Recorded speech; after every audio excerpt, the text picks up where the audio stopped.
unexpected.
into the 21st century.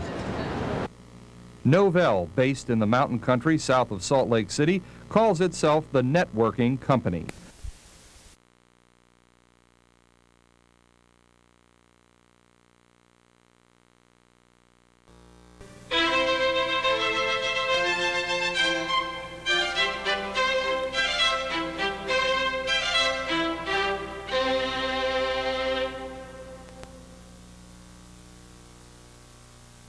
From an RCA Victor Red Seal disc, we heard the Moscow Virtuosi, conducted by Vladimir Spivakov, who also played the solo violin part in the Violin Concerto No. 1 in C major by Haydn. Adolphe Adam's ballet Giselle was first produced in Paris in 1841. From it, we'll hear the Peasant Pas de Dieu from the first act and the Grand Pas de Dieu and Finale from the second act, as played by the Paris Conservatory Orchestra, Jean Martineau conducting.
the paint, black and red paint, and repaint the design in that oriental carpet. We often talked about the fact that in our society, a woman somehow achieves her legitimacy in her relationship with a man. She was telling me once that a friend had told her that people always, no matter what they said about Jeanette Rankin and her accomplishments and her achievements, that they would listen and then they would say sorrowfully, "She never married, did she?" I think she would have married a good man. That she was not opposed to matrimony in any way, and she had several very nice men friends. She and LaGuardia were very close friends, and but I think the reason that she never married was because the men were a little afraid of her. I think they didn't. I think the men, and probably rightfully, they didn't want any such a strong-willed wife. I think there was a strong Rankin family feeling, and I think nieces and nephews were a little bit substitute for children she might have otherwise had. And she had great interest in them and was always trying to teach them to think as she thought on various subjects, and we sometimes resisted it. She communicated with her eyes in a very dramatic way. I came up with the phrase, the look of communion, because that's what it really was. She would just lock your eyes into this very direct gaze, and it would say, you know, I understand. I know, we share this. And it was, I've never known anybody who could make that kind of contact. I think Jeanette was more or less persuaded to be what is called an out-and-out pacifist. And if she didn't find any good wars to support, they were all bad. You have heard terms like starry-eyed visionary or impractical dreamer applied to people who oppose what most of society seems to condone. But this was not the case with Jeanette at all. Jeanette was very practical, very commonsensical, very down-to-earth. I don't believe that religiosity or mythical feelings entered into her philosophy or her beliefs at all. I think that her pacifism grew stronger between the wars. I think she felt increasingly that she had been right in her first vote and that she had voted against what was called a war to end all wars, and that there was no such thing as a war to end all wars. The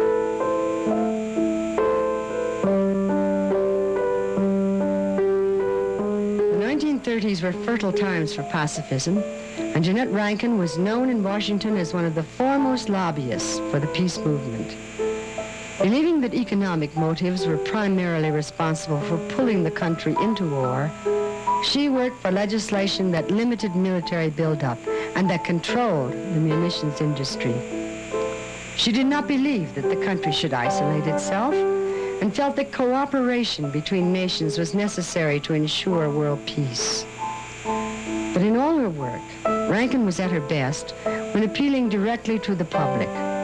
She rarely turned down an opportunity to speak and often went on radio to urge others to join her in the effort to keep America out of a new war. I want to urge mothers and fathers everywhere to work against war while there's time. I voted no in 1917, and I'd still vote no today because I believe war is a futile method of trying to settle disputes.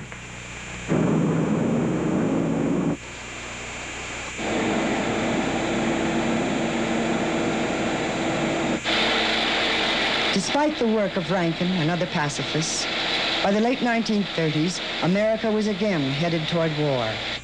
Rankin felt that her work as a lobbyist had ceased to be effective, and so she returned to Montana with the intention of once again running for Congress. She had always voted in her home state, and she publicized her return by speaking at high schools and urging the students to carry the message home. It was a technique she had used during the suffrage years, and it seemed to work once again. In November of 1940, the voters elected her by a comfortable margin. I think Jeanette enjoyed Congress. I think probably she wanted to be in Congress for a long time.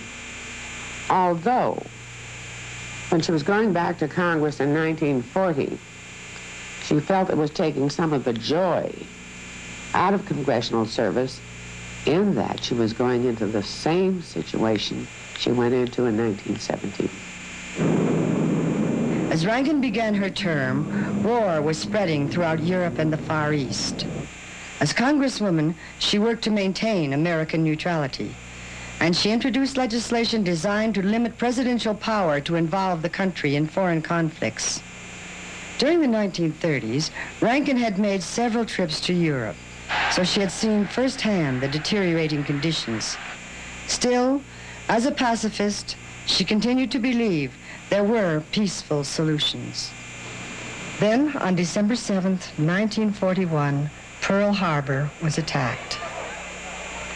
She did not initially believe the stories, or at least did not believe the way in which Roosevelt had presented the incident to the American people. This shows really her intense dislike of him and distrust of him at this point, and this was shared by many peace-loving people coming out of the 1930s, that Roosevelt was not a trustworthy person in terms of foreign policy. And her distrust was so great that she simply didn't believe the initial stories. And consequently, she began to leave Washington, and we actually got outside of Washington before she was informed that there was a special session of Congress, and indeed there would be a war vote at that time, and she returned to Washington then to cast the vote. We heard all this on radio. We were in New Jersey when she voted, and we heard the statements on radio. The Congresswoman from Montana is trying to be recognized, The speaker either doesn't see her or pretends not to see her, and so on. She wanted to make a speech. I don't know what she would have said. No one will ever know quite. She probably doesn't know herself, except that she wanted to make a speech. She said afterward, if they had let me speak, I might have gotten one or two to vote with me. She said, they kept putting pressure on me to make the vote unanimous, and we want to show them that we're all together. And she felt that this was doing the very thing that was wrong with the other side in the war, the autocracy of it. And so she said, no, I'm going to vote one vote for democracy. And there were a lot of hissing and booing, and she was cursed by a couple of Army officers, and she had to go to a phone booth to call police to escort her to her office. There was so much commotion. Her feeling at the time of her vote against World War I was the same as it was throughout the years. War was abhorrent. I think by the time of World War II, it was actually a beautiful obsession. She could not vote for war. It goes back perhaps to a personality trait. She was very stubborn, and consequently suspecting that it wasn't an unprovoked attack. That was enough to get her through this very emotional time. Oh, there was a flood of vilifying letters to Jeanette. In fact, one of my friends says, why don't you take the rank out of Rankin? But I mean, there were vicious letters from Montana and from other places too, mostly Montana. all of which had to be answered. She just didn't think people should fight, and she thought that she was a symbol, and it was her duty to vote against it.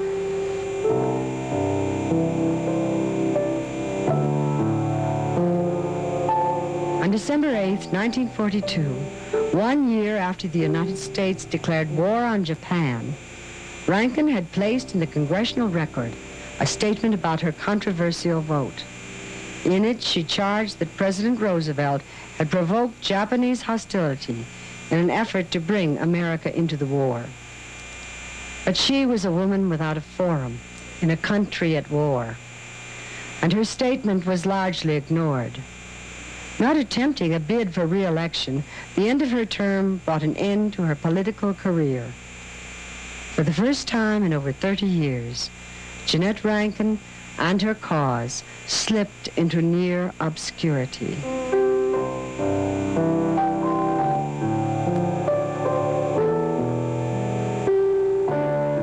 I don't think anyone could say that Jeannette didn't suffer from the failures of some things she had hoped would succeed. I mean, you could see in her face in repose sometimes a look of discouragement.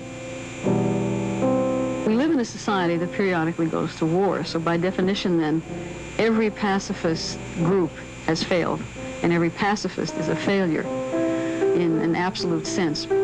But what we have to do, I think, is always consider what pacifists leave to us. In this case, we have to consider Rankin's legacy. And I think the important part about what she has left, not only to Montanans, but to the country, is the hope that at some point, pacifistic activity will indeed prevent major war.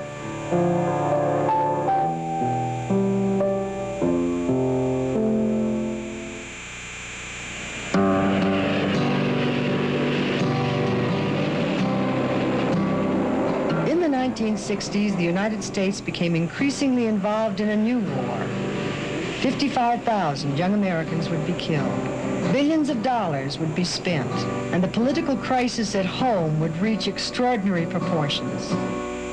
Jeannette Rankin, now approaching 90, had been out of public life for nearly 25 years. Once more, she was angered that her country had again resorted to violence to solve political problems. Yeah, I'm simply asking one question, Miss Rankin. Why are you here? Could you talk into that, please? Because I don't like war. What do you hope to accomplish, Mrs. Rankin, by To arouse the women, to express their opinions. What can the women do? They can stop the war by not supporting it. Rankin made a public challenge that if 10,000 women were willing to go to jail, they could stop the Vietnam War. Several thousand responded, and in January of 1968, she led them in a march on Washington, D.C. For the remainder of her life, she was a living symbol of the continuing struggle for peace. Now people ask, what good is this? Can't they see that this tremendous number of women expressing this deep emotion against war can't do anything but help?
Major funding for this program provided by the Montana Committee for the Humanities.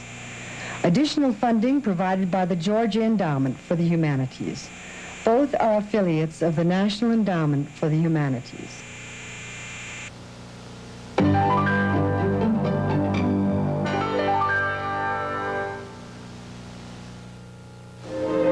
Charlie Chaplin, famous around the world as the Little Tramp. But as a director, Chaplin has been shrouded in mystery for 70 years. How did he create the films that made him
has won a ticket to visit Willy Wonka's famous chocolate factory. Only 5 children are allowed inside. Violet Beauregard is one of them. She decided to sample one of Wonka's inventions during the tour of his factory. Charlie and the Chocolate Factory by Ronald Duff. My dear sir, cried Mr. Wonka, when I start selling this gum in the shops, it will change everything. It will be the end of all kitchens and all cooking. Just a little strip of Wonka's magic chewing gum, and that's all you'll ever need at breakfast, lunch, and supper. This piece of gum I've just made happens to be tomato soup, roast beef, and blueberry pie, but you can have almost anything you want. What do you mean it's tomato soup, roast beef, and blueberry pie? Said Violet Beauregard. If you were to start chewing it, said Mr. Wonka, then that is exactly what you would get. It's absolutely amazing, and you actually can feel the food going down your throat and into your tummy. You can taste it perfectly. It's terrific. Just so long as it's gum, shouted Violet. Quickly, she took her world record piece of chewing gum out of her mouth and stuck behind her left ear. Come on, Mr. Wonka. Hand over this magic gum of yours and we'll see if it really works. Now, Violet, said Mrs. Beauregard, don't let's do anything silly. I want that gum. What's so silly? I would rather you didn't take it, Mr. Wonka told her gently. You see, I haven't got it quite right yet. Suddenly, before Mr. Wonka could stop her, she shot out a fat hand and grabbed the stick of gum and popped it in her mouth. Her huge, well-trained jaws started chewing away on it. Don't, said Mr. Wonka. Fabulous, shouted Violet. It's tomato soup. It's hot and creamy and delicious. I can feel it rolling down my throat. Stop, said Mr. Wonka. The gum isn't ready yet. It's not right. Of course it's right, said Violet. It's working beautifully. Oh my, what lovely soup this is. Spit it out, said Mr. Wonka. It's changing, shouted Violet. The second course is coming up. It's roast beef. It's tender and juicy. Oh boy, what flavor. Blueberry pie and cream, shouted Violet. Here it comes. Oh my, it's perfect. It's beautiful. It's as though I'm chewing and swallowing great big spoonfuls of the most marvelous blueberry pie in the world. Good heavens, gal, shrieked Mrs. Beauregard. What's happening to your nose? Be quiet, Mother, and let me finish. Your nose is turning blue as a blueberry. What do you mean? Said Violet. Your whole face is turning blue. Mercy, save us, yelled Mrs. Beauregard. The gale was going blue and purple all over. Violet, you're turning violet. I told you, I haven't got it quite right yet, sighed Mr. Wonka, shaking his head sadly. I'll say you haven't, cried Mrs. Beauregard. Just look at it now. It always goes wrong when it comes to the blueberry pie, but I'll get it right one day, sighed Mr. Wonka. Violet, screamed Mrs. Beauregard again. You're swelling up. I feel most peculiar, gasped Violet. Great heavens, girl, you're blowing up like a balloon, screeched Mrs. Beauregard. Like a blueberry, said Mr. Wonka. Save her, cried Mrs. Beauregard. There was no saving her now. Mr. Wonka clicked his fingers, and 10 Oompa Loompas appeared immediately at his side. Take her to the juicing room as they rolled the enormous blueberry away. Thank you. Hello, my name is Laura Banks, and I'm here from Meta Demonstration School. My book is Sleeping Ugly by Jane Hewlin. Princess Miserella was a beautiful princess, if you counted her eyes, her nose, and her mouth, and all the way down to her toes. But inside, where it was hard to see, she was the meanest, wickedest, and most worthless princess around. She liked stepping on dogs. She kicked kittens, and she never once, not even once, said please or thank you. And besides, she told lies. In that very same kingdom, in the middle of the wood, lived a poor orphan named Plain Jane. She certainly was. But she loved animals, and she was always kind to strange old ladies. One day, Princess Miserella rode out of the palace in a huff.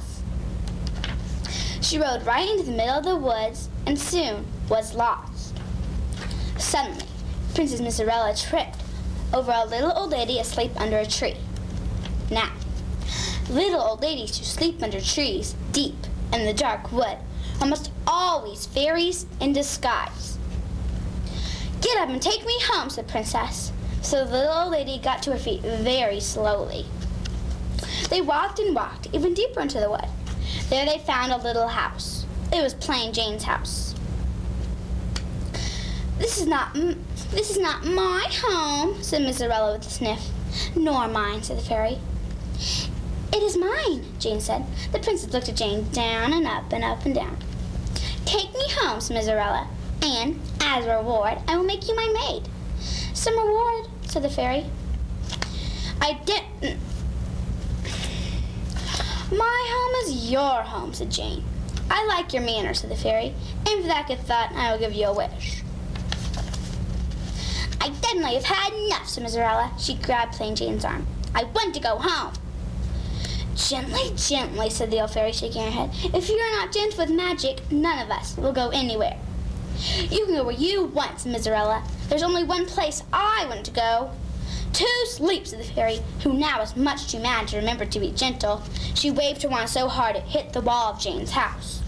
The wall broke, the wand broke, the spell broke, and before Jane could make her wish, all three of them were fast asleep. They slept and slept in the cottage in the wood. They slept through 3.5 wars, 1 plague, 6 new kings, the invention of the sewing machine, and the discovery of a new continent. At the end of 100 years, a prince named Jojo came into the woods. It began to rain, so he stepped into the cottage over the broken wall. He saw 3 women asleep. One of them was a beautiful princess. Being the kind of young man who read fairy tales, Jojo knew just what to do. But because he was the youngest son of a youngest son, with no gold or jewels or property to speak of, he had never kissed anyone before, except his mother, which didn't count, and his father, which had a beard. So he thought he should practice before he tried kissing the princess. So he puckered up his lips and kissed the old fairy on the nose. He moved on to Jane and kissed her on the mouth. It was delightful. Just then, the fairy and Plain Jane woke up. The fairy picked up the pieces of her wand. Jane remembered the kiss as if it were a dream. I wish she loved me, she said softly to herself. Good wish, said the fairy. She waved the 2 pieces of wand gently. The prince looked at Miserella. She was beautiful, but Jojo knew that kind of princess. Pretty on the outside, ugly within. I love you, he said to Jane. What's your name? So they lived happily ever after in Jane's cottage. But they never let anyone kiss Miserella awake. not even their children, who numbered 3. The moral of the story is, let sleeping princesses lie, or lying princesses sleep, whichever seems the wisest.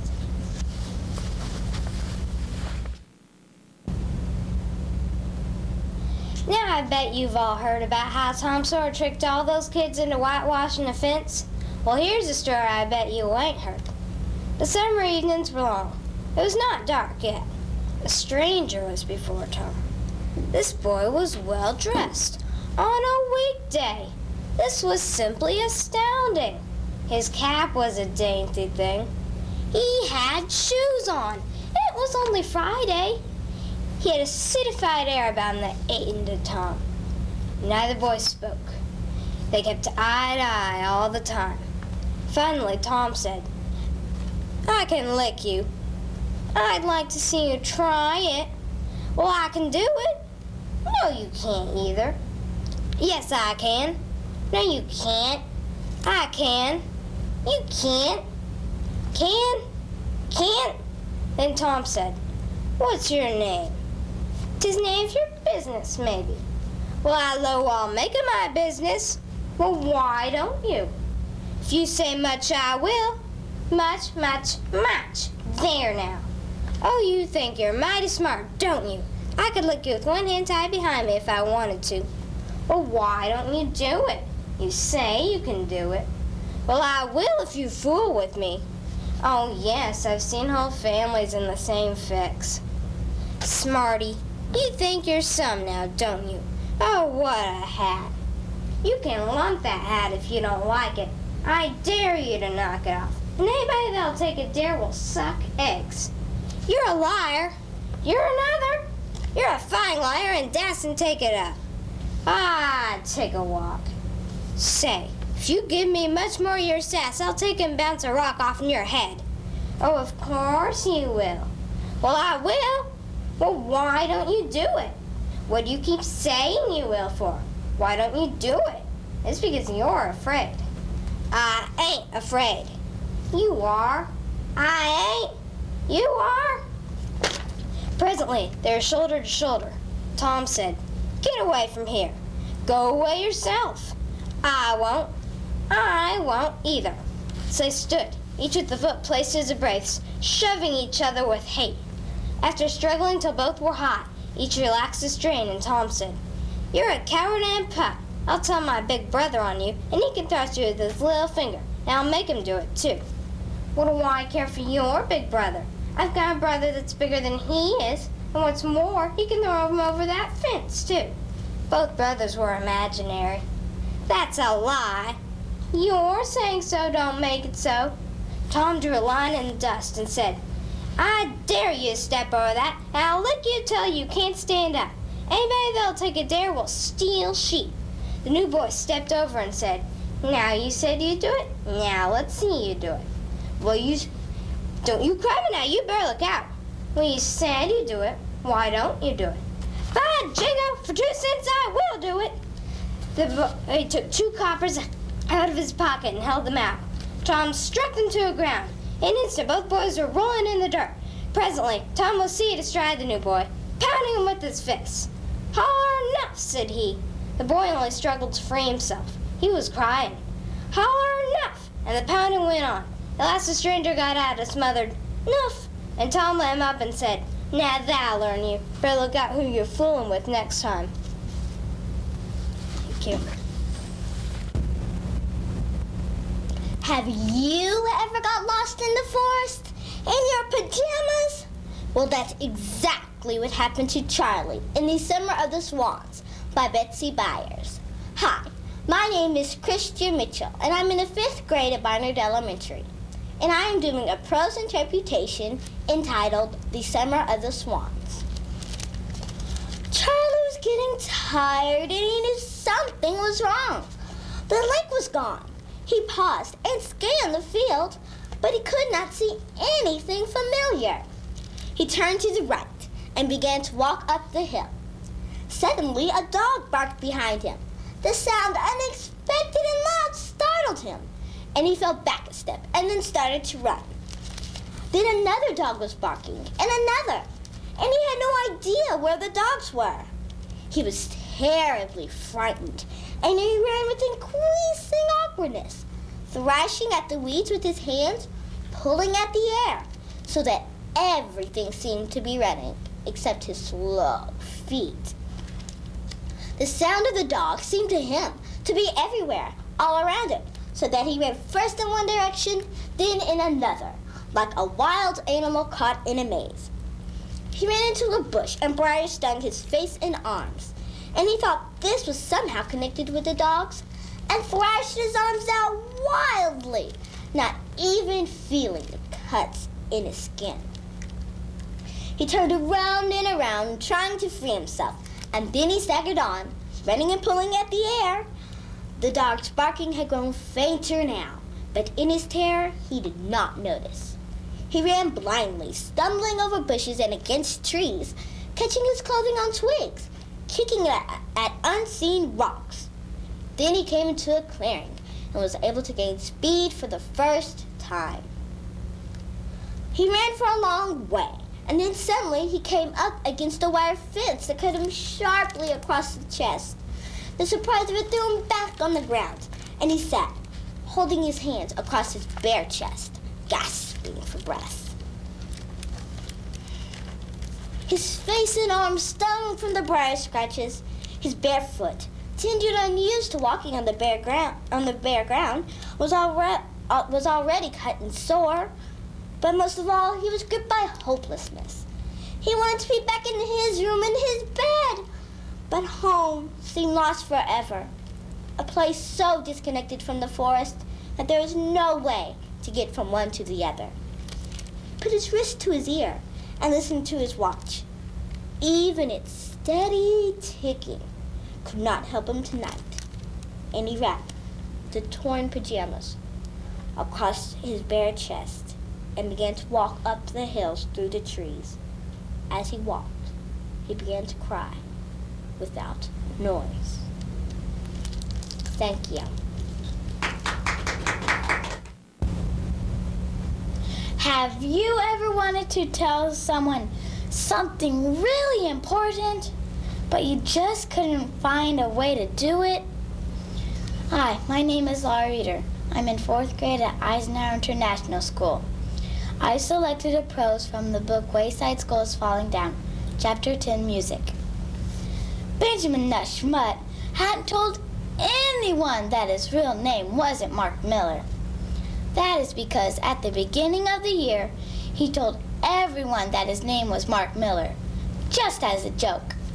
But as the months passed, his grades had never been better.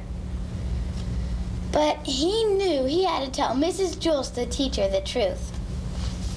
He had been so busy thinking about his problem, he hadn't noticed that Mrs. Jules was passing out musical instruments. Mrs. Jules shouted, "Uno, dos, tres, cuatro." The children all played their instruments. They shook, rattled, rocked, and rolled. But something didn't sound right. "What's wrong, Mark?" asked Mrs. Jules over the music. "Why aren't you playing your tambourine?" "My name's not Mark," said Benjamin. "It's Benjamin Nuss Schmutt. I'm sorry for not telling you before." "What? I can't hear you." "My name isn't Mark. It's Benjamin." "Louder!" yelled Mrs. Jules, so everyone played louder. "My name is Benjamin Nuss Schmutt," hollered Benjamin Nuss Schmutt. Mrs. Jules put her hand to her ear. "Louder!" she said, so everyone played louder. "My name is Benjamin!" hollered Benjamin. "Louder!" yelled Mrs. Jules, so everyone played louder. Suddenly, the door flew open. A man entered. Benjamin had never seen him before. The whole class became very quiet. It was Mr. Kidswatter, the principal. Calvin and Beebe screeched to a halt, just in time. Their cymbals were less than an inch apart. Is something the matter, Mr. Kidswatter? Asked Mrs. Jules. Several teachers have been complaining about your music, said Mr. Kidswatter. Their students are having trouble hearing. I understand, said Mrs. Jules. Good. He walked out of the room. Okay, you heard Mr. Kidswatter, said Mrs. Jules. We'll all have to play even louder so everyone can hear. Uno, dos, tres, cuatro. The children all played their instruments as loud as they could. They shook, rattled, rocked, and rolled. Thank you.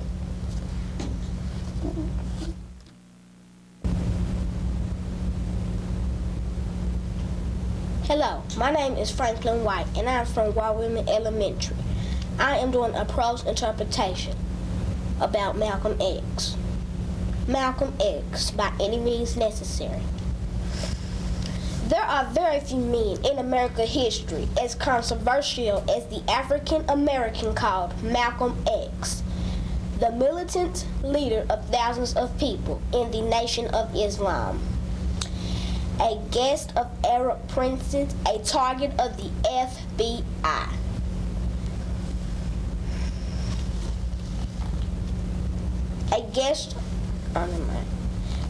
At one time, a streetwise, blade-sharp teenager, Malcolm was many men. Even years after his assassination, young people still listen to his speeches and read his autobiography today. But who was Malcolm, and how did he become one of the most respected and most feared men in American history?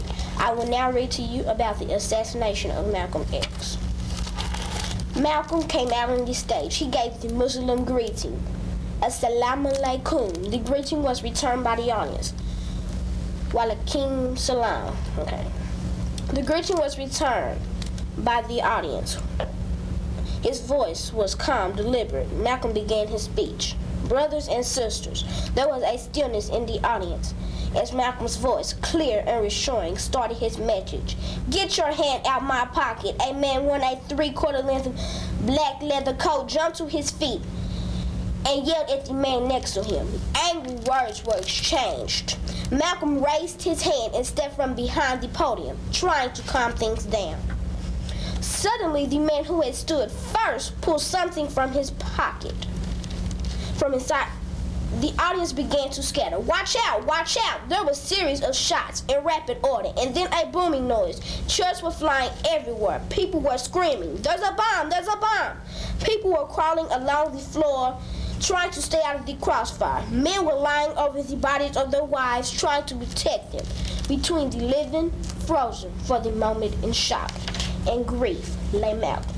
The people on the stage of the Audubon began to turn away, each to his or her own anguish. Malcolm was dead. Who killed Malcolm and why? There were theories. Some said that it was the Nation of Islam, murdered Malcolm's new organization would threaten its instincts. Others said that it was a government plot, that Malcolm's visit to the international leaders posed a threat against American social order. In an interview with journalist Clyde Lewis in December 1964, Malcolm said, "You'll find very few people who feel like I feel, who live long enough to get old. And I'll tell you what I mean. When I say by any means necessary, I mean it with my heart and my mind and my soul. But a black man should give his life to be free. But he should also be willing to take the life of those who want to take his. It's reciprocal, and when you think like that, you don't live long."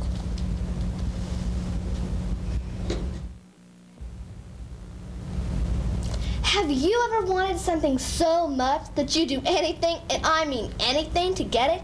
Even work in a smelly old dirty horse ranch? Well, the girl in this chapter did the exact same thing. Hello, my name is Ashley Bickle. I go to Sandberg Elementary. The book I've chosen is Forever Angels, Chapter 4. It is by Suzanne Wayne. "Wait! Nobody move!" shouted Molly from the top of a horse. "What's wrong?" Mr. Kingsley asked. "I refuse to ride this horse. No offense, bud. He looks like he's fixing to drop dead." Elmer is a very good horse, he said. I don't care. I don't want an old broken down horse. How about that one, she said, pointing to Bradley. At least it looks like one that has some spirit. I don't know there, Molly. Bradley can be difficult sometimes. Katie, who was on Bradley at the time, said, in case you haven't noticed, there's already someone on it. Molly looked in her direction as if she was a droning mosquito attracting it. She just turned her head and ignored her. She said, come on, please. Can I at least have it? Miss, he said, I don't know there. I don't know, Molly. Can you stand it? I'm a very good horse rider, believe me. He said, well, I suppose. But maybe not. Maybe you should just stick with Elmer, he said. A conceding laugh burst out of Mrs. Morgan. Oh, Mr. Morgan, my daughter is an excellent horsewoman. You see, the club we attend is closed in August. See, everyone takes their horses and leaves. But until then, I must insist that my daughter have the horse of her choosing, she said. Mr. Kingsley looked as he was going to say something, but didn't say anything. That was all he needed, was just to have customers on his case, and very angry. So, while Katie got on Elmer and Molly got on Bradley, the group headed toward the Pine Manor Range. They started walking very slowly. Katie got deep into her thoughts about being a beautiful ballerina, the star of the show. That's all she ever wanted. That's why she was working in the horse ranch. So, but she was awakened by her thoughts, something of shouting. She heard someone scream, help, help, someone screamed, help. She looked around. It was Molly. Bradley had broken loose from the group and headed toward the creek. She didn't know what to do, so she squeezed Elmer and said, come on, Elmer, let's go. They headed toward Molly. She said, pull on her reins, she said. But Molly wouldn't listen.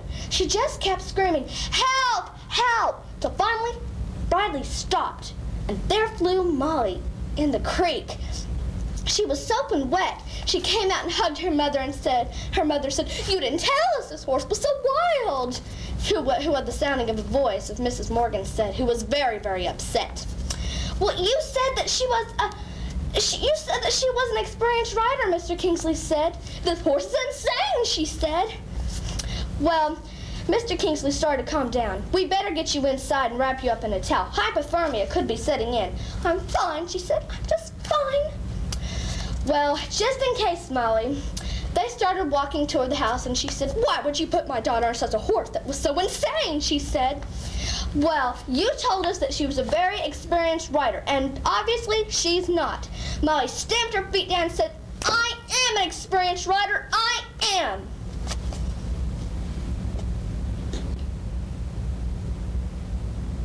Have you ever heard of a tree bearing gifts? I have, and that's what my story's about today. Hello, I'm Missy Keeley from MacArthur Elementary, and the story I will be sharing with you today is The Giving Tree. The author is Shel Silverstein. Shel Silverstein loves writing stories and poetry for children. In his spare time, he likes writing poetry and playing the guitar and singing. This story is about a tree who loves a little boy, and the tree loves the tree and the boy. Once there was a tree, and she loved a little boy. And every day he would come and gather her leaves and make crowns and play king of the forest. And he would climb up her trunk, and he would swing from her branches. And when he was tired, he would rest in her shade. And the tree was happy because he was there. But time went by, and the boy grew older, and the tree was often alone. And then one day, the boy came back, and the tree shook with joy and said, come, boy, come and climb up my trunk and swing from my branches and play and be happy. I'm too big to climb and play, said the boy. I want to buy things. Tree, can you give me some money? I'm sorry, but I have no money. But you could cut down my apples and sell them in the big city, and then you will have money and you will be happy. And the boy did so. He gathered her apples and carried them away. And the tree was happy. But the boy stayed away for another long, long time. And then he came back for the second time, and the tree shook with happiness and said, come, boy, come and climb up my trunk and swing from my branches and play and be happy. I'm too busy to climb, Tree, said the boy. I want a house to keep me warm at night. Tree, can you give me a house? I have no house.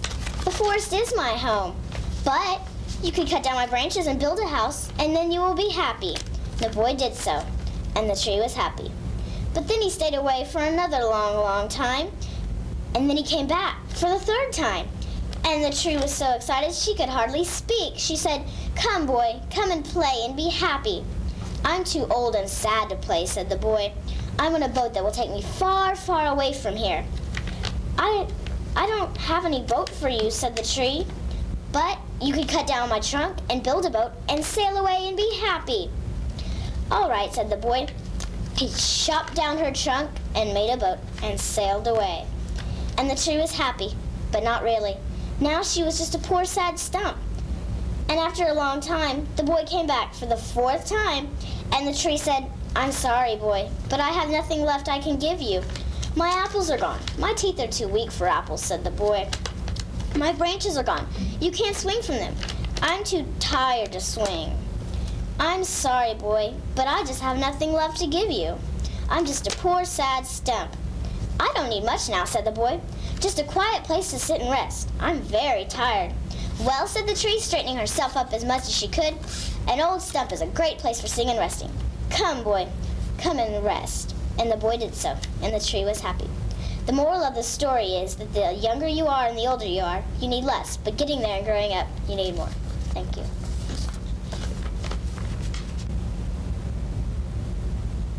Do you believe in ghosts? Well, I didn't believe in ghosts either until one started chasing me. Hello, I'm Mark Malton. I go to San Rico Elementary and I'm in the 5th grade. I've chosen The Headless Ghost for my prose. I'm reading you chapter 28. The ghost leaped at me, hands outstretched. I ducked and stumbled back as the wall slid away. The wall made a loud grinding sound as it slowly spun around. Stephanie fell to the hard floor. I pulled her up quickly as Andrew made another wild grab for my head. "A tunnel!" I shouted over the grinding wall. As the wall spun away, it revealed a dark opening just big enough to squeeze through. I pulled Stephanie to the opening and we squeezed inside. We found ourselves in a long, low passageway, some kind of tunnel hidden behind the sliding wall. Stephanie and I started to run. Our footsteps echoed loudly on the concrete floor. Stephanie slowed down to glance back. "Is he following us?" "Just keep running," I cried. "This tunnel's got to lead out of here. Out of this house. It's got to." "But I can't see where it leads." The low tunnel stretched out in a straight line. Once I was outside, I planned never to visit Hill House again. And I planned to stay away from ghosts and keep my head on its shoulders where it belonged. Big plans, but plans don't always work out. "Oh!" Stephanie and I both cried out as we nearly crashed into a solid concrete wall. "The tunnel ended. It just ended. It doesn't go anywhere." I gasped, breathing hard. I pounded both fists against the wall. Who would build a secret tunnel that leads nowhere? "Push on the wall," Stephanie cried. "Let's both push. Maybe this wall slide open too." We turned and leaned our shoulders against the wall and pushed, groaning and gasping. I pushed with all my strength. I was still pushing when I heard the scraping footsteps moving toward us down the tunnel. "Andrew, push!" Stephanie cried. We shoved ourselves against the wall. "Come on, slide, slide," I ordered it. I glanced back and saw Andrew jogging slowly, steadily toward us. "We're trapped," Stephanie moaned. She collapsed against the wall with a sigh. "Dwayne!" Andrew came trying closer. "Dwayne, I want your head," he called, his voice echoing against the concrete walls. "Trapped," Stephanie murmured. "Maybe not," I choked out. I pointed into the dark corner. "Look, a ladder!" "Huh?" Stephanie leaped to her feet. She squinted at the ladder. A metal ladder, the rungs blanketed with dust. It led straight up through a small square opening in the low ceiling. "To where?" "Give me your head," the ghost called. I grabbed the sides of the metal ladder. I raised a foot on the first rung and peered straight up into thick blackness. I couldn't see a thing up there. "Dwayne," Stephanie whispered. "We don't know where it leads." "It doesn't matter," I replied, starting to climb. "We don't have a choice, do we?"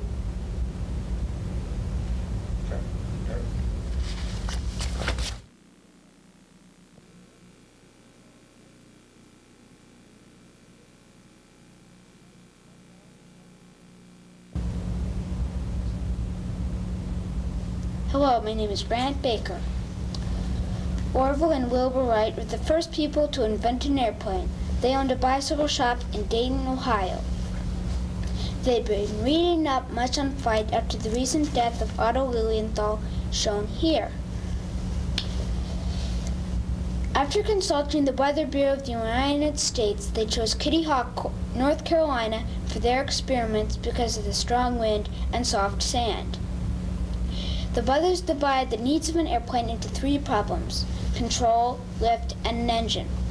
The brothers' first problem was control. After observing the flight of buzzards, they noticed that the wingtips allowed the buzzard to pitch, roll, and turn. One day, Wilbur was talking to a customer while idly twisting an inner tube box. He looked down and noticed the motion and thought, hey, this is how I could make a glider or an airplane work like a bird. A new idea was born.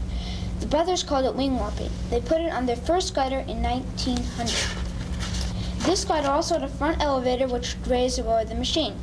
This glider handled well but did not have enough lift. So in 1901, the brothers returned to Kitty Hawk with another glider. This glider was a much larger glider, but still handled well but did not have enough lift. So the brothers decided the air pressure tables set up by Otto Lilienthal were wrong.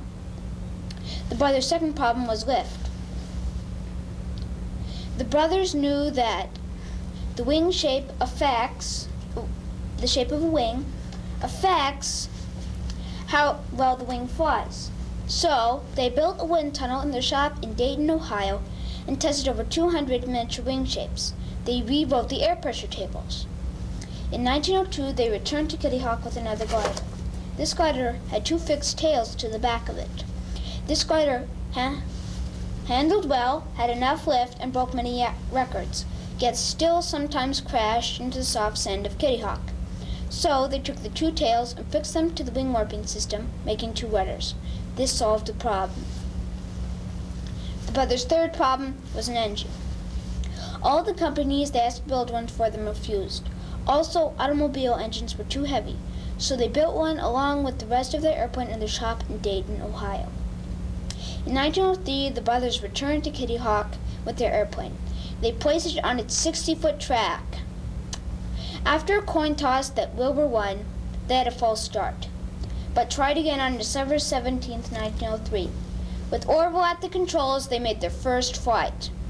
It lasted 12 seconds and went 120 feet.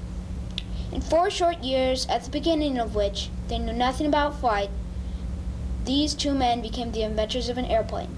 Their discoveries are the basis of all modern airplanes. Thank you very much.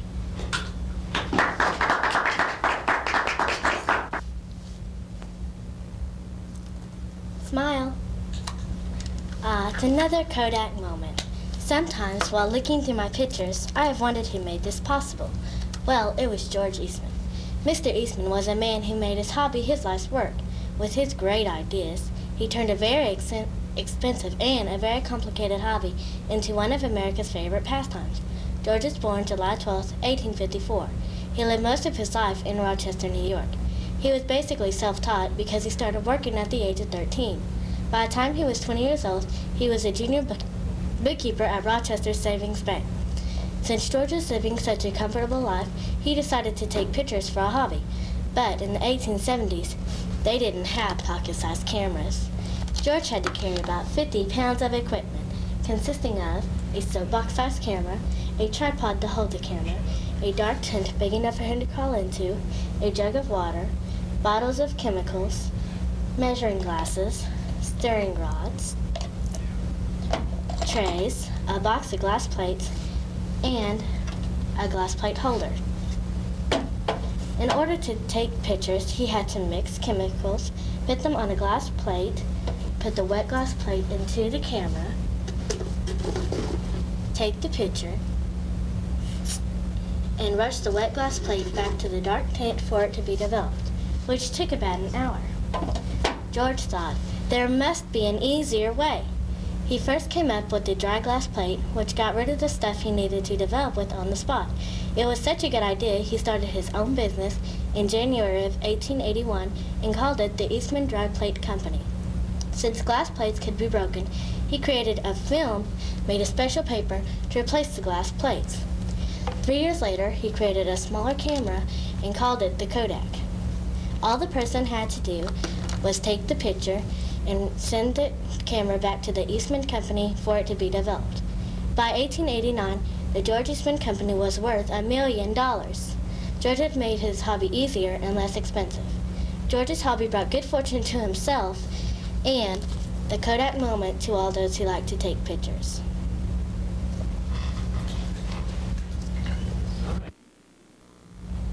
Josh, lights out. I've often wondered how lights work. That is why I chose to do this speech on Thomas Edison. I'm going to tell you as much as I can about Thomas Edison. So just listen and you'll find some interesting facts about Thomas. As a boy, Thomas, nicknamed Al, was always in trouble. He wanted to know everything about anything. Once, he sat on a goose egg to see if it would hatch. It didn't. Common sense shows us. Another time, he lit the barn on fire by accident, but all he got was whipped in town square. At age 9, Thomas set up his own laboratory in his basement. The smells bothered his mother, so he had to shut down his laboratory. At age 10, Thomas and his family moved to Port Huron, Michigan. At age 12, Thomas got a part-time job as a flower boy at the train department, which turned out to be a dead end in the world of business. When he was 14, Thomas worked as a telegrapher at the train department and learned Morse code from a professional telegrapher. As you can see, Thomas had a very enjoyable and active childhood. Thomas Edison was born on February 11, 1847. He was one of 7 children, 4 of which survived past childhood. Thomas's father, Christopher Edison, was a stern disciplinarian who worked as a sailor, carpenter, and innkeeper to make a living. Thomas's mother, on the other hand, was a gentle, kind homemaker. Thomas loved a good family. Thomas always made the worst grades in school. In fact, when he moved, his new teacher called him addled. When his mother heard of this, she took Thomas out of school and taught him herself. Together, he learned math, writing, English, and literature. Thomas might not have had the best education, but he was still able to become a famous inventor. Thomas Edison won many things in his life. He also invented many things, like the phonograph, improved telegraph, camera lens, and battery. But his most famous invention is probably the electric light bulb. I mean, it went beyond his wildest dreams. Now the light bulb comes in different shapes, sizes, and amounts of watts. The light bulb truly is a great invention. Thomas was also a great businessman and movie producer. One movie he produced was The Great Train Robbery. He truly was a great inventor. Thomas Edison's nickname was the Wizard of Menlo Park. He once said, "Not using teamwork is like pie without crust." Remember, when you turn on a light, behind that light is inspiration, persistence, and a good attitude. Don't take so many things for granted.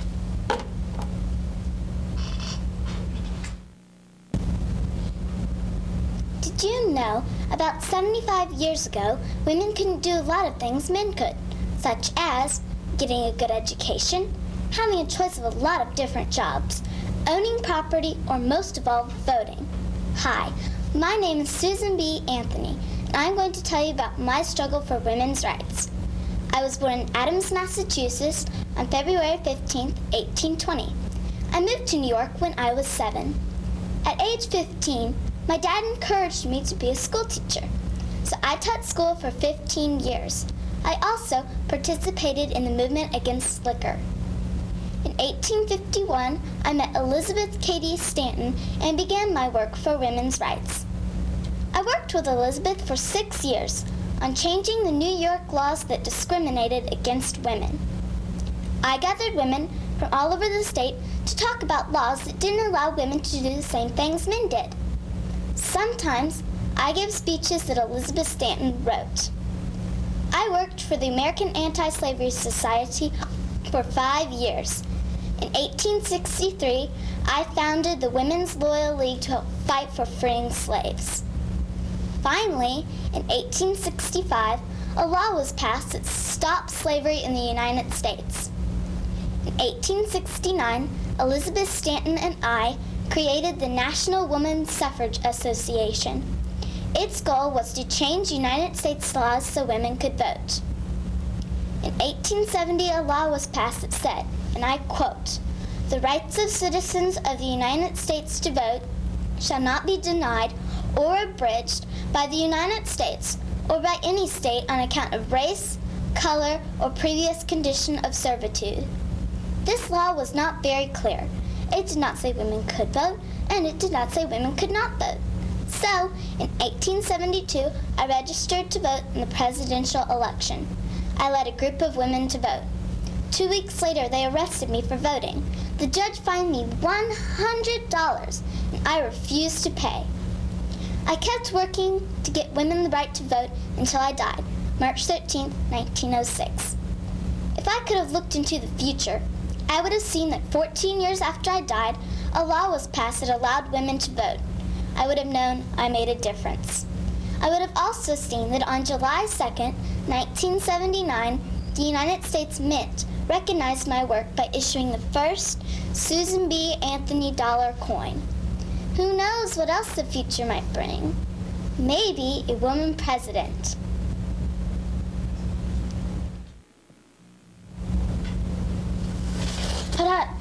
My name is Kyle Spencer, and I'm doing expository speaking from Key Elementary. He's a cowboy. His brand is number 8. His football is his gun. His ranch is Dallas. These are his boots. If you don't know who I'm talking about by now, well, it's Troy Aikman, quarterback of the Dallas Cowboys. Troy was born in 1966 in California. When he was 12, his family moved to Henrietta, Oklahoma. Troy loved to play baseball, football, and basketball. Have you ever wondered how Troy chipped his tooth? Well, I'm here to tell you. Troy was playing basketball, and a bully threw a rock at him. Troy played high school ball for the Henrietta Hens, but he's no chicken.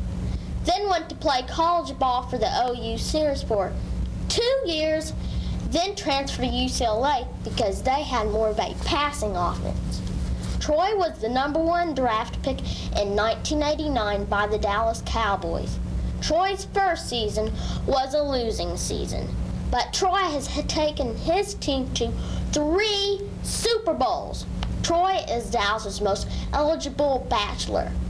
I want to be just like him, and I'm proud. He's from Oklahoma. Thank you. My name is Candace Jacobs from Remington Elementary, and I'm here to tell you about the truth. Sojourner Truth, that is.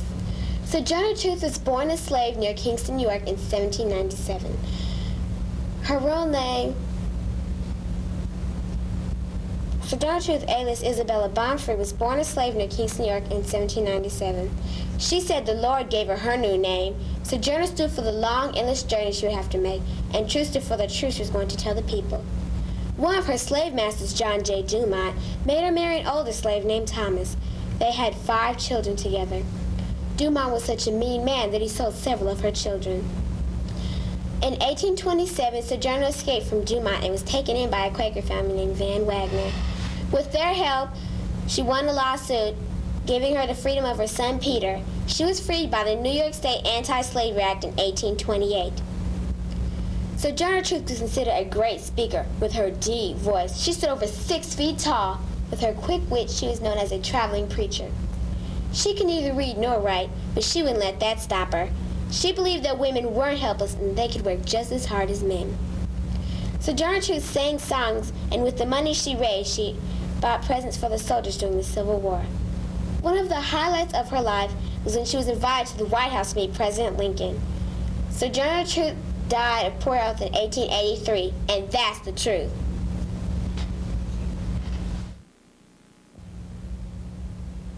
Hello, my name is Justin Daniels, and I am from Walt Whitman Elementary School. Today I will do an expository speech on the subject of Dr. Martin Luther King Jr. Martin Luther King Jr. was born on a Tuesday, January 15, 1929, in Atlanta, Georgia. He was the first son born to Alberta and Martin Luther King Sr., ML as his family called him. Always loved learning big words and reading anything he could get his hands on. He started to Morehouse College at the age of 15. He earned his doctorate degree from Boston University in 1955. Dr. King was interested in religion and philosophy, as well as becoming a minister like his father and grandfather. Less than a year after his marriage to Miss Coretta Scott King, he became the minister of Dexter Avenue Baptist Church in Montgomery, Alabama. While in Montgomery, he learned that a woman named Rosa Parks had been arrested for sitting on the wrong seat of a bus. This compelled Dr. King to come up with a plan that would stop the unjust laws. After a 381-day boycott, the unjust laws were changed, and black people could sit on any seat of the bus. The U.S. Supreme Court realized the segregation on the Montgomery buses was indeed unconstitutional. Dr. King presented his I Have a Dream speech on April 3rd, 1963. This was known as the March on Washington and one of the biggest demonstrations for human rights in the history of the United States. Dr. King remained dedicated to his dream of equality and justice, even though he encountered many tribulations along the way. Disagreeable people tried to stop him with death threats, physical attacks, placing him in jail, and even bombing his home. Dr. King showed people that peaceful action solved problems better than violence. He was a remarkable writer and powerful speaker. At the age of 39, he was the youngest man to be awarded with the Nobel Peace Prize. Along with this prize, he received $54,000, which he donated to a group of sanitation workers. April 3rd, 1968, in Memphis, Tennessee, Dr. King was in support of a group of sanitation workers. While standing outside of the Lorraine Motel, he was shot and assassinated by James Earl Ray. At the age of 39, Dr. King left from this life, leaving us with his dream of equality and justice. He was mourned throughout the world. Not only the civil rights movement, but the world had lost a great leader.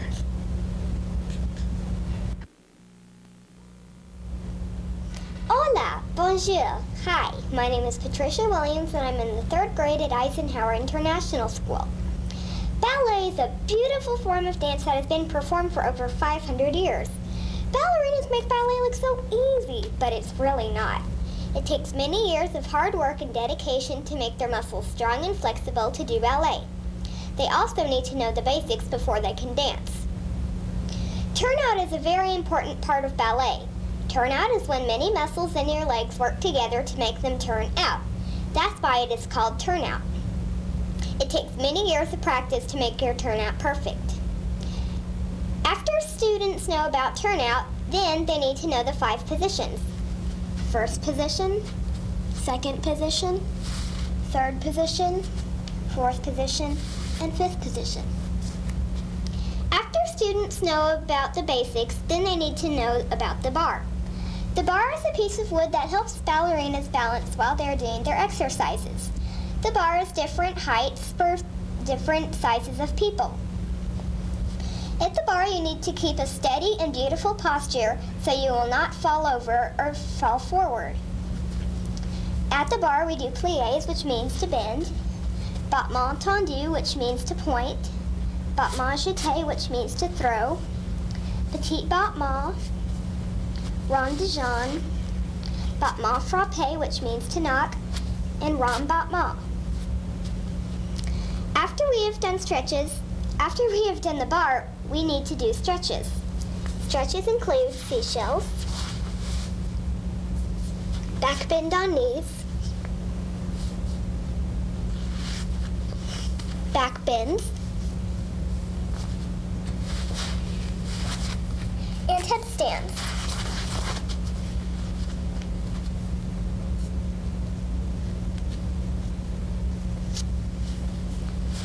It takes many years of practice to make your headstands perfect.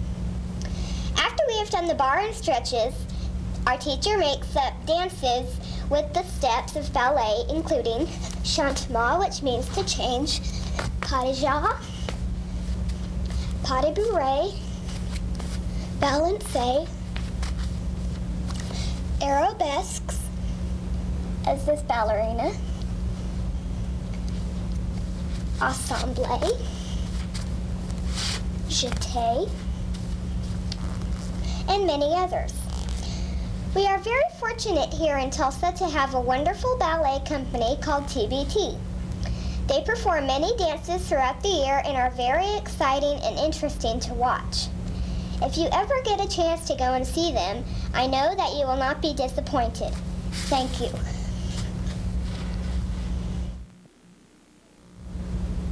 Hey, what is a head, a tail, no bones, arms or legs? A comet. A comet like Halley's Comet. Halley's Comet comes around every 75 to 79 years. Halley's Comet is named after Edmund Halley. Edmund Halley liked to look at stars and comets at night. And in 1682, he started taking records of this one great comet he saw. Can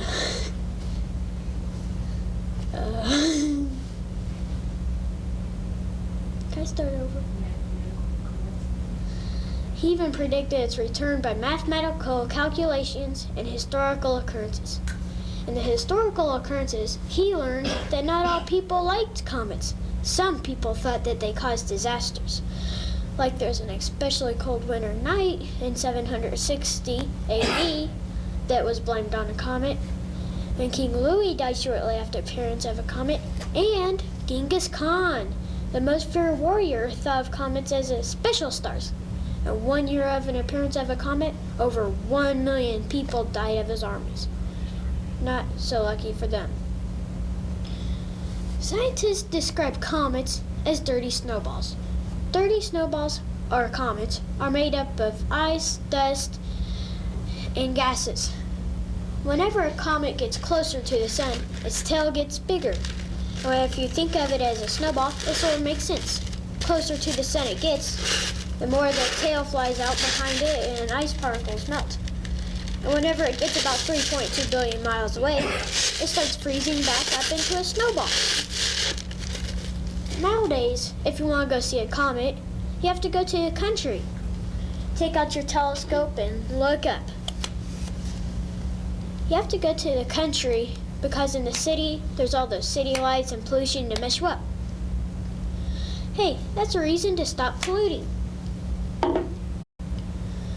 I want to thank you for listening to my speech about Halley's Comet. My name is Josh McVeigh and I go to Patrick Henry Elementary School.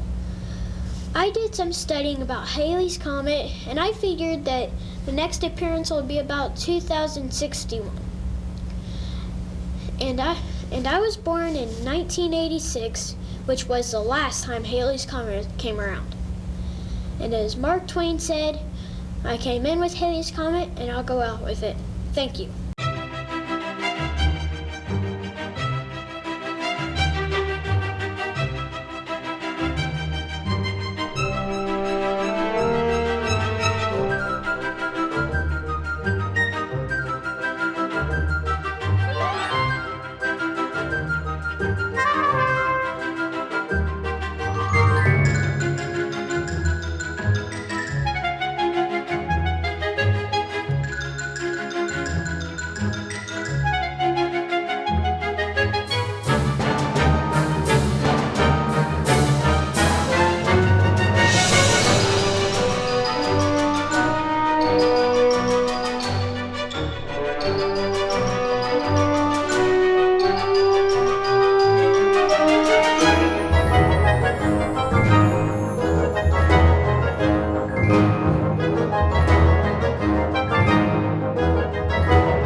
are tuned to the best news in our city, brought to you by the students of Tulsa Public Schools. Stand by for Tulsa School Life. Hello, welcome to Tulsa School Life. I'm Angela Conrad. And I'm Josh New. We'll bring you many of Tulsa Public Schools' end of the school year activities in this edition of our show. Reporter Veronica Whitecloud brings us several reports about student accomplishments. Veronica? Tulsa Public Schools tries to satisfy a growing demand. As the new global economy asks for a bilingual society, Tulsa Schools answers with Eisenhower Elementary. Eisenhower is an international school which features a French and Spanish language immersion program. The special school has caught the attention of international business representatives who are hoping for more bilingual students. Superintendent Dr. Thompson recently gave industry representatives a tour of Eisenhower. The tour included a welcome from Eisenhower faculty and visits to individual classes.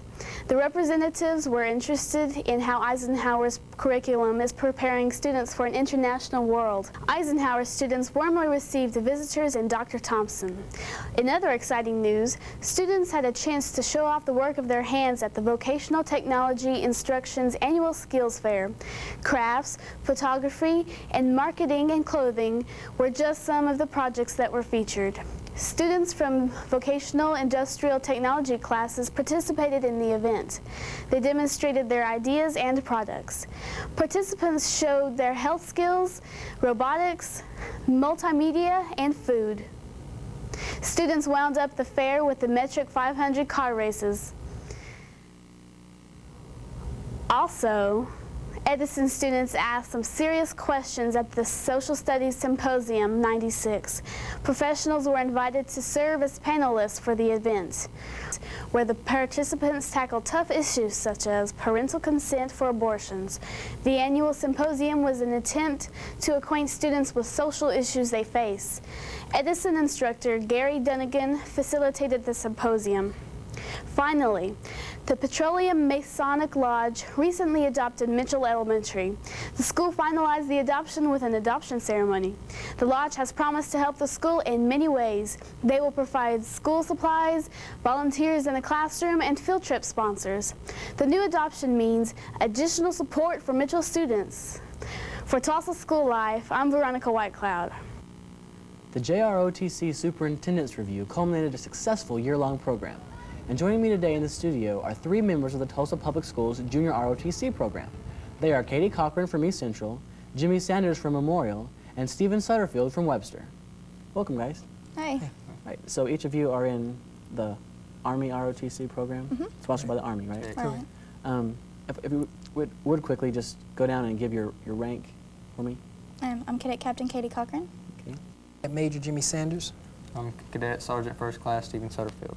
Okay. Could you go ahead and describe what the ROTC program is? Is it like the Army, or is it? It's like a leadership class. You go in, and it's based on Army structure, the things like the protocol of the classroom. That's the way they do it in the Army, but they don't. It's not an Army class. So they don't teach you Army skills or anything? Some skills are from the Army, like survival skills sometimes. Uniform things that they bring into the ROTC program are from the Army, but they don't teach us direct Army material. Okay. Katie, for you, has it been any different, you being a female, as opposed to anything different? I think it's a lot harder for people to take you seriously. At first, when you're a female, I've had people, make wisecracks at me and call me names. But I think that as time went on, they see that it's really how seriously you take it and how well you do. That's what gets you places, not your gender. Okay. What about as far as like your school? Has your schools, any of your schools, been affected by the introduction of this program? Majorly. My school has a major impact on it. Cadets are changed. We have people that didn't think they can be nothing in life. They're expired. They can make degrees. They can get doctor's degrees and master's degrees in any field in the world. They just that esprit de corps, and they're ready for what the world has to offer. That's great. But like you said before, if you're in this class, you're not obligated to be in the Army, is that right? No, at all. Do any of you plan on being in the Army after high school? I don't know yet. Undecided. I plan on attending West Point as soon as I can get my ACT score up. Okay. Steve, what about What's most impacted you about this? It's opened a lot more new doors. It give me a way that I can continue my education, and that's really what I'm into it for, is the education. Well, thanks a lot for being here, and it looks like you guys are doing a great job. Thank you. Work.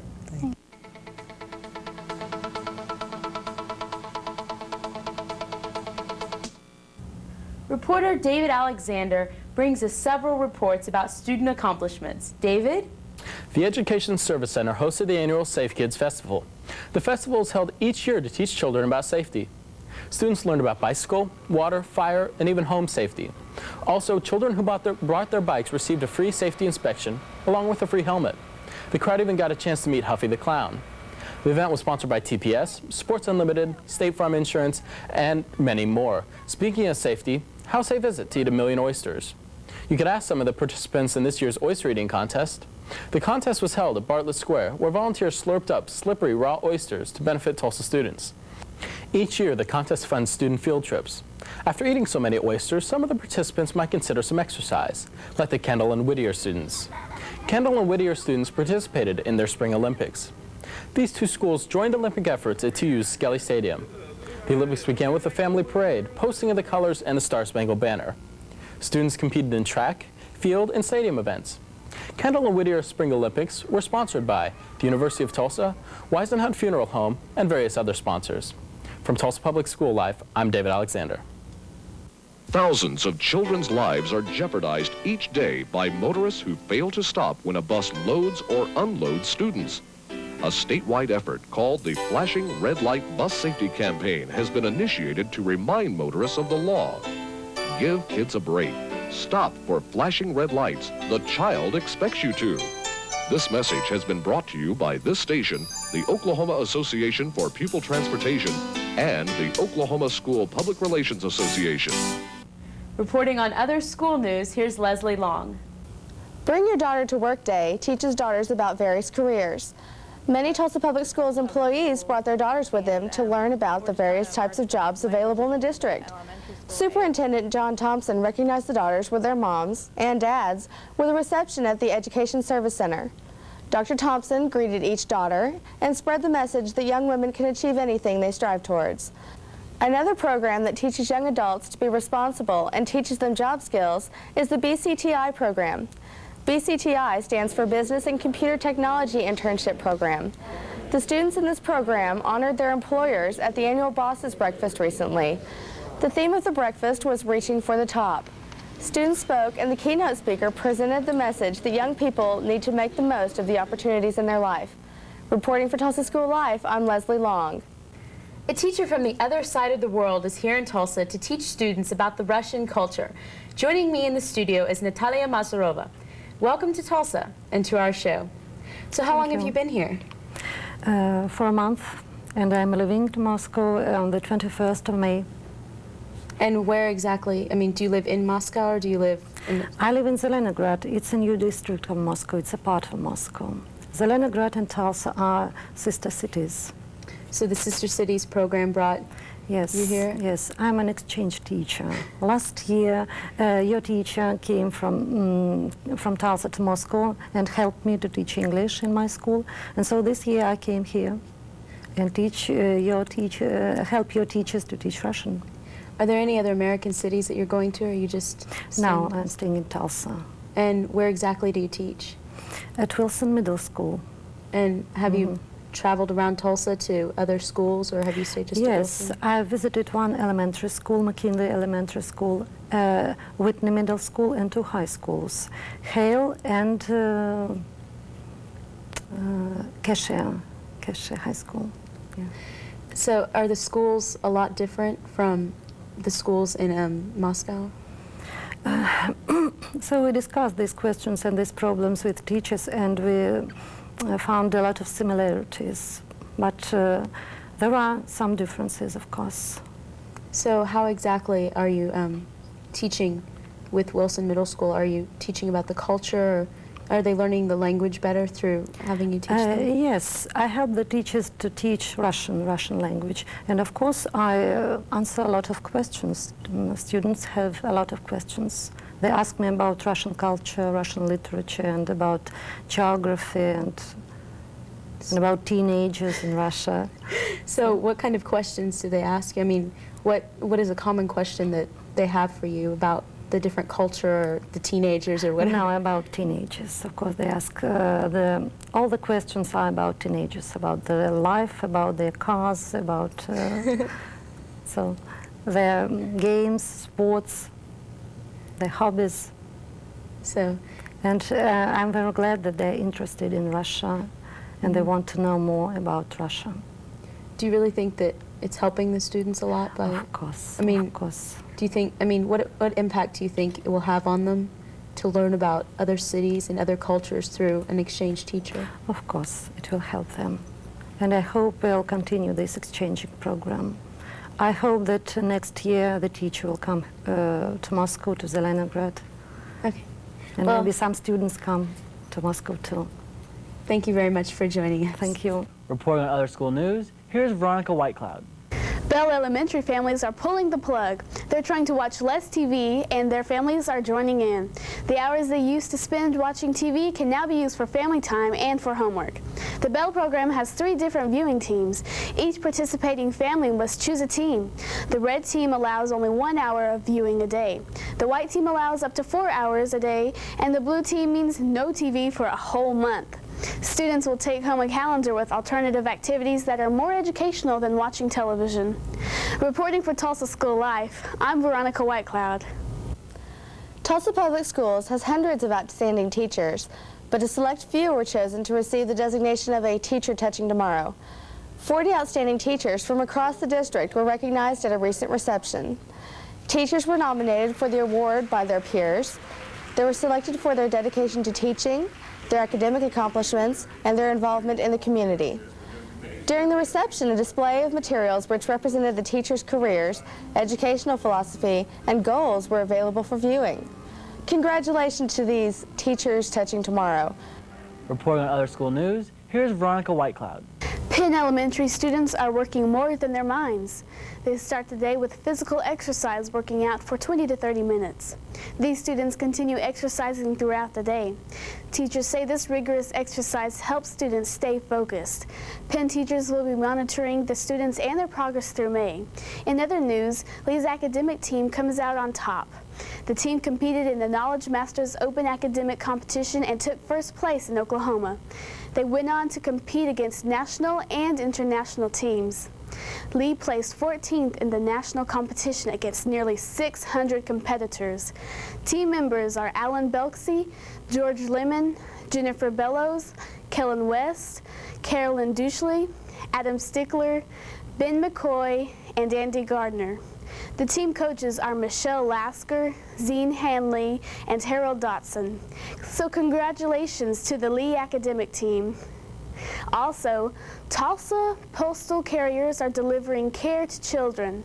The U.S. Postal Service and Tulsa Public Schools have joined to form a new program called Carriers Deliver Care. Carriers Deliver Care is designed so that postal workers can assist in helping children who are in trouble. For instance, if a child is locked out of his or her home, or if a child is in need of any kind of assistance, postal workers will help them.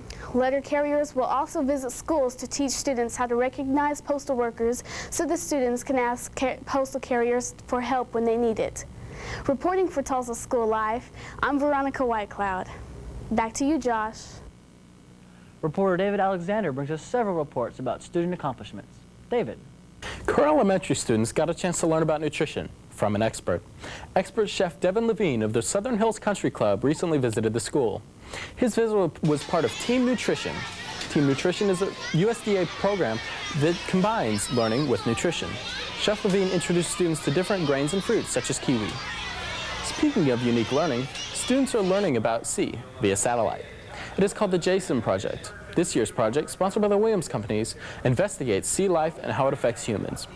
Students viewed scientists as they dove deep into the sea to uncover hidden sea life. Not only did students watch the live program, but some of them were able to ask the scientists questions. Okay, we're back live lab, and we'll give one of you out there a chance to operate an ROV. And to do that, I'm going to turn over control to Paul Donaldson, our ROV operator. Hello, I'm here with Greg Beers today, and we have our Tulsa Penn site online today. Student is Carissa Clark. She's 13 years old. Carissa, are you there?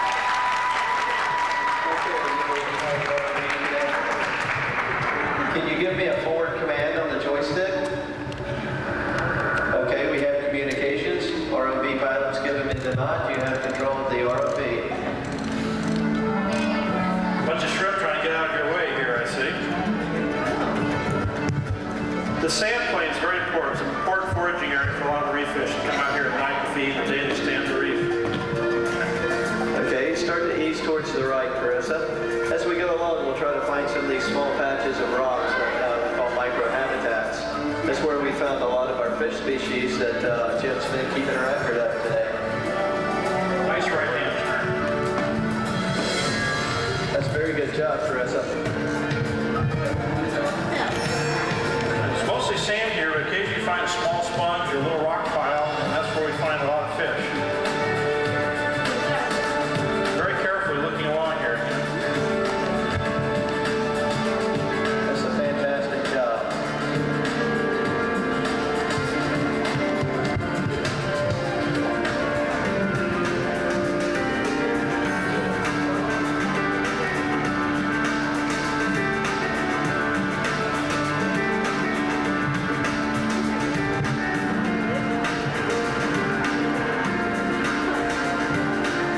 Okay, Carissa, that's a fantastic job. We're going to approve you as an ROV.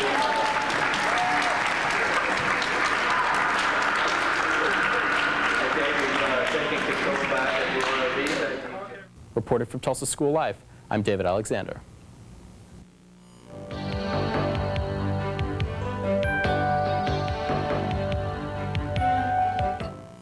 Harmon Science Center reaches out to Phillips Elementary School. The Science Center has formally adopted Phillips, and students are happy about it.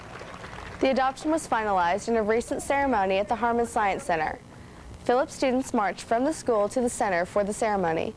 They also got a chance to check out their new adopter and all the gadgets it has to offer. With the new adoption, Phillips students will participate in classes offered at the center. They will also get a chance to attend some after-school programs. Congratulations to Phillips Elementary. Many businesses are supporting our schools. TCI Cablevision of Tulsa lends a helping hand to Tulsa schools. The cable company raised nearly $26,000 for Tulsa area schools. They donated $5 for each cable hookup during the month of September and October. TCI then presented teachers and students with awards. Foster Middle School's teacher, Mark Conger, won $500 and a 25-inch color TV and VCR recorder for his school. Whitney Middle School's Jeremy Denham, Evan Carpenter, and Sydney Wessels each received $200 for their schools. Thanks to TCI for making a difference in Tulsa schools. We hope you join us throughout the summer months for Tulsa School Life. Thanks for watching. I'm Angela Conrad. And I'm Josh New. See you next time.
The preceding was produced by the Public Relations Department, Tulsa Public Schools.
NATO und Russland vermeiden Streit über Bündniserweiterung. Fehlschlag. Explosion der Ariane-Rakete kostet Mitgliedstaaten der ESA rund 1,1 Milliarden Mark. Guten Tag, meine Damen und Herren, willkommen zum Journal von Deutsche Welle TV aus Berlin. Mein Name ist Carsten Klaue. Die Erweiterung der NATO nach Osten durch die Aufnahme neuer Mitglieder. Das war eines der Hauptthemen am zweiten Tag der Frühjahrstagung der Allianz in Berlin. Als Gast dabei der russische Außenamtschef Primakov. Und das aus gutem Grund. Denn Russland fürchtet sich bislang davor, das westliche Verteidigungsbündnis durch die Aufnahme von Polen direkt vor seiner Haustür zu haben. Das würde die strategische Situation grundlegend ändern, hieß es dazu immer wieder aus Moskau. Bleibt Russland hart in Sachen Osterweiterung der NATO oder nicht? Auch beim Mittagessen bei Bundespräsident Herzog im Schloss Bellevue wurden die Optionen diskutiert. Die 16 NATO-Außenminister und ihre Kollegen aus den ost- und mitteleuropäischen Staaten versuchten, das Ergebnis der Gespräche mit Russland zu deuten. Ich denke, dass wir weiter kooperieren und im Dialog bleiben, und zwar in einer sehr konstruktiven Art und Weise. Das kann ich wohl sagen. Aber ich denke, es wäre zu viel gesagt, wenn man meint, aus diesem Treffen schließen zu können, Russland habe seine Position grundsätzlich verändert. Anlass der Spekulationen war dieser Termin. Am Morgen hatte sich Russlands Außenminister Primakov mit seinen 16 NATO-Kollegen getroffen. Er könne den Wunsch anderer Staaten, NATO-Mitglied zu werden, verstehen, sagte Primakov. Man solle nach Kompromissen suchen. Die Stärkung Europas innerhalb der NATO, die am Montag beschlossen worden war, bezeichnete er als Anpassung an die neuen Realitäten. Es war für mich sehr angenehm zu hören, dass die Erweiterungsprozesse, die hier diskutiert werden, keine vorbestimmten Beschlüsse sind, sondern in Verhandlungen mit uns besprochen werden. Ein Vetorecht Russlands in Sachen Osterweiterung gäbe es zwar auch weiterhin nicht, hieß es später aus NATO-Kreisen, aber es scheine, als gäbe sich Russland gesprächsbereit. Das hörte auch er gern. Bundeskanzler Kohl betonte in seiner Rede vor dem Kooperationsrat die Notwendigkeit einer Öffnung der Allianz. Er sagte aber auch, dass Russland in die europäische Sicherheitsstruktur eingebunden werden muss.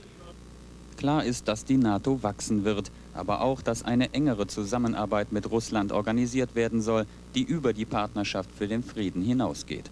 Man will weiter im Dialog bleiben, aber eine Entscheidung ist nicht getroffen. Dass Herr Primakov heute quasi mit einer Charmeoffensive einige seiner westlichen Kollegen überzogen hat, hat einen ganz einfachen Grund. Präsident Jelzin muss auch auf die Demokraten und die Reformer in Moskau Rücksicht nehmen. Und die werden es nicht zulassen, dass er den Westen in dieser entscheidenden Frage jetzt konfrontativ bekämpft. Man sucht also nach einem möglichen politischen Kompromiss. Der wird aber mit Sicherheit erst nach den russischen Wahlen deutlicher sichtbar werden. Am Rande der NATO-Tagung in Berlin hat sich die internationale Kontaktgruppe für Bosnien getroffen. Die Mitgliederstaaten USA, Deutschland, Großbritannien, Frankreich und Russland bekräftigten, dass sie an dem Termin für freie Wahlen in Bosnien festhalten. Außerdem waren sich die Teilnehmer darin einig, dass der ehemalige Serbenführer Karadzic von der politischen Bühne verschwinden solle. Bundesaußenminister Kinkel sagte, früher oder später werde Karadzic vor dem Internationalen Kriegsverbrechertribunal in Den Haag stehen. In Bosnien selbst demonstrierten an verschiedenen Orten wie hier in Foča insgesamt etwa 5000 Serben für Karadzic und seinen ehemaligen Armeechef Mladic. Die Demonstranten forderten eine Volksabstimmung, falls bei den Wahlen die Kandidatur der beiden verhindert werde. Karadzic und Mladic repräsentierten das serbische Volk, riefen die Demonstranten. In der Nähe der zentralbosnischen Stadt Jajce wurde ein weiteres Massengrab gefunden. Die Leichen von insgesamt 36 Moslems und Kroaten, überwiegend Frauen, lagen hier verscharrt. Sie waren vermutlich 1992 erschossen worden, nachdem Serben die Stadt eingenommen hatten. Europas Traum von der weltbesten Trägerrakete. Am Dienstag ging er über Französisch-Guayana in Flammen auf. Nur wenige Sekunden nach dem Start explodierte Ariane 5. An Bord 4 Cluster-Satelliten. Sachschaden etwa 1,1 Milliarden Mark. Der Schaden, den das Desaster für das internationale Vertrauen in die europäische Raumfahrt bedeutet, dürfte aber weit höher liegen. Dabei sollte alles so perfekt sein. Selbst der Countdown wurde bei 7 Minuten noch einmal gestoppt. Das Wetter. Genutzt hat es nichts. Es war kein sonniger Tag für Europas Raumfahrt. Die jüngste und stärkste Rakete Europas. Kaum 2 Minuten dauerte ihre Reise. Dann passierte, was niemand für möglich hielt. Ariane 5 explodierte. Der Erststart der neuen Trägerrakete schlug fehl. Um mehr als ein Jahr hatte sich der Zeitplan ohnehin verzögert. Nichts sollte dem Zufall überlassen bleiben. Fehler im Betriebssystem des 750-Tonners ausgeschlossen sein. Mit Ariane 5 stand für die Europäer schließlich viel auf dem Spiel. Sie sollte ihnen den ersten Platz im weltweiten Raumfahrtgeschäft sichern. Rund 12 Milliarden Mark hat sich die Europäische Raumfahrtagentur ESA das neueste Ariane-Modell kosten lassen. Über 10 Jahre dauerte seine Entwicklung, speziell konzipiert für schwere Nutzlasten und doch einfacher als die Vorgängerinnen. Die Ariane 5 ist im Vergleich zur Ariane 4 größer, stärker, das heißt leistungsfähiger, zuverlässiger und preiswerter. Dafür sorgt die spezielle Oberstufe der Trägerrakete, hier bei der DASA in Bremen entwickelt und gebaut. Die Oberstufe kann gleich mehrere Satelliten auf einmal befördern. Das ist wirtschaftlich und spart eine Menge Geld. Rund 100 Millionen $ kostet ein Start, dank der hohen Nutzlastkapazität ein relativ günstiger Preis. Die Nutzlast auf dem Jungfernflug, 4 baugleiche Forschungssatelliten, Cluster genannt. Zusammen wogen sie 4,8 Tonnen, ein Gewicht, das weltweit eigentlich nur Ariane 5 transportieren kann. Was jetzt allerdings aus der kommerziellen Nutzung der Ariane 5 wird, das steht in den Sternen. Vom 3. Start an sollte sie auch Telekommunikationssatelliten transportieren. Die ersten Aufträge sind bereits gebucht. Von Satellitenbetreibern, die anderen Trägerraketensystemen nicht trauten. In Nigeria ist die Frau des inhaftierten Oppositionspolitikers Abiola ermordet worden. Unbekannte beschossen in Lagos das Auto der Regimekritikerin. Ihr Mann hatte vor 3 Jahren die Wahlen gewonnen und sich zum Präsidenten ausgerufen. Die Militärs erklärten die Abstimmung für ungültig. Die USA verurteilten inzwischen den Mord an Abiolas Frau. Der Sprecher des Außenministeriums Davis forderte die nigerianische Regierung auf, die Täter zu fassen und vor Gericht zu stellen. Washington hatte die Führung des Landes wiederholt wegen der Behandlung Abiolas kritisiert. Am Mittwoch entscheidet die EU-Kommission über die Lockerung des Embargos für britische Rindfleischprodukte. Und man kann davon ausgehen, dass Talg, Samen und Gelatine bald wieder von der Insel auf den Kontinent gebracht werden dürfen. Wer nun aber glaubte, Großbritannien werde seine EU-Blockadepolitik lockern und nicht länger wichtige europäische Beschlüsse behindern, der muss sich von London eines Besseren belehren lassen. Für Michael Howard, Innenminister aus Großbritannien, war die Sache klar. Die Blockadepolitik Londons im Rat der EU-Minister geht weiter, obwohl das Exportverbot für britische Rindfleischprodukte aufgehoben werden soll. Das war natürlich ein Schritt in die richtige Richtung und ein willkommener Schritt, aber es hat noch nicht ausgereicht. Ich bin heute gekommen, um unsere Blockadepolitik fortzuführen, und ich werde eine Reihe von Entscheidungen blockieren, die heute getroffen werden sollten. Auf der Tagesordnung in Luxemburg beim Rat der EU-Innenminister die geplante gemeinsame Europolizei, schon seit Jahr und Tag blockiert von Großbritannien. London will keinesfalls, dass der Europäische Gerichtshof nur ein paar Meter vom Luxemburger Ratsgebäude entfernt die Kontrolle über Europol hat. Denn dann, so befürchten die euroskeptischen Briten, müssten nationale Kompetenzen an eine europäische Behörde abgegeben werden. Trotzdem hatten die EU-Innenminister gehofft, noch vor dem Gipfeltreffen der Staats- und Regierungschefs in Florenz Ende Juni vorwärts zu kommen. Auf dem Tisch ein Vorschlag, nach dem Großbritannien als einziges Land nicht der Kontrolle des Europäischen Gerichtshofs unterworfen würde. Aber Großbritannien wollte wegen des andauernden Exportverbots für britisches Rindfleisch nicht zustimmen.